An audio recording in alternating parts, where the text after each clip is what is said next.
Murph, congratulations on your appointment then. I guess it must be a really proud moment for you to lead this group. Yeah, I came here and I came to Gloucestershire in 2011 and played for the men's team and worked in the women's programme now for 4 years, and it's an absolute honour to take charge and kick them on after a very successful 3 years. Like you mentioned there, you obviously got the privilege to play for Gloucester Rugby, and I know you've been part of HARTPURY for a while, and I guess you began your coaching journey at HARTPURY as a player coach as well. How much do you feel you sort of owe to the area and that? Yeah, I mentioned it in an interview after the Bucks final. I owe everything to HARTPURY, to John Barnes, to Russell March, and like those guys brought me in on a whim and said, go and coach the Bucks lads and kind of see what happens, and gave me the freedom and space to grow and develop and learn, get things right, get things wrong, and yeah, I owe the place everything. And as you mentioned there, you've obviously been part of the women's programme for 4 years and 4 very successful years. How proud are you of the achievements of this group so far, and I guess the achievements of yourself as well? Oh, it's amazing. Like when I first came on board, Linny was obviously there, Django was coaching, came in during COVID to help out with the scrum, took sort of small steps deeper and deeper into it each year, and to work with those girls, those women that are so driven, so determined. Like I remember Sarah Beckett coming into Linny and I just after Christmas, said, "We're not losing again." And she looked us in the eye and said, "We are not losing again." And you can see that in games. Like some games we've had no line out, we've struggled around set piece, but they find a way to win. And I'm in awe of them sometimes, their grit, their determination, and it's an absolute privilege to be able to lead them on now. Yeah, you mentioned some of the people you've worked with in that time, Linny and Django. How much have they meant to you? How much have they sort of inspired you and helped you develop as a coach and a person? Yeah, I've worked the whole time I've been at HARTPURY with Linny in various programmes, and great person to learn from, to be around, to bounce ideas off, and Django as well. It's been great fun.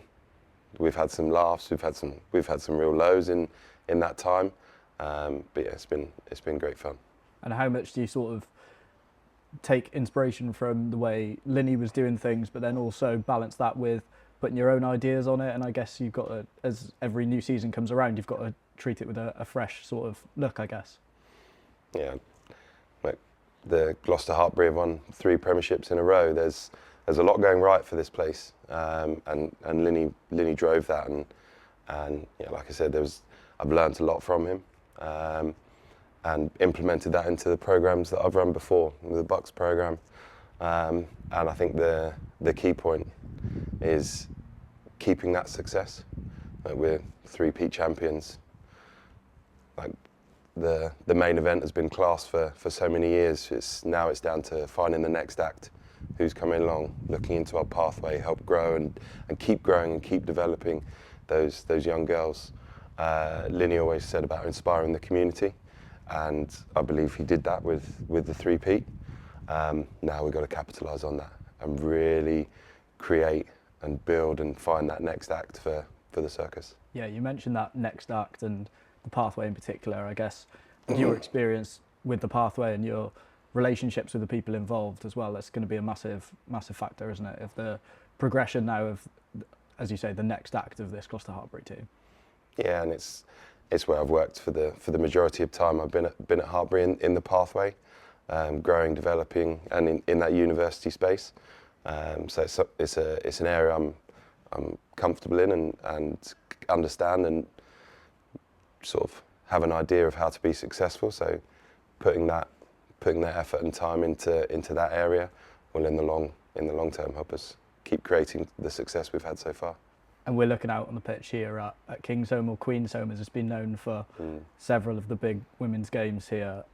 You've obviously been here on those days. You've seen sort of how much the city's embraced the Gloucester HARTPURY team and sort of taken us under its wing and got behind them. And I guess it's your job, it's the girls' job to keep inspiring them and keep them coming here to Queensholm for the future. definitely. One of the first final we had at Queen's Home. Linny and I stood up behind the post in the box in the speedy skip stand, and I looked around, and both sides the shed was full. Over there was full. It was a beautiful sunny day like it was today, and it was really proud to be a part of that. And yeah, that's one of my fondest memories. Obviously, we've had a lot of success over the last few years, but that one was really special. It was the first time, especially at home. Queen's Home was rebranded for the first time, and it's been, yeah, that will always stick in the memory. With that in mind, then, looking ahead to the future, on field, off field, what would a successful tenure look like to you? $1 million question. Yeah, $1 million question, eh? There's a saying, it ain't broke, don't fix it. And like I said already, the success the circus has had for a long time now, and has been there, and now we're going to have a huge target on our backs.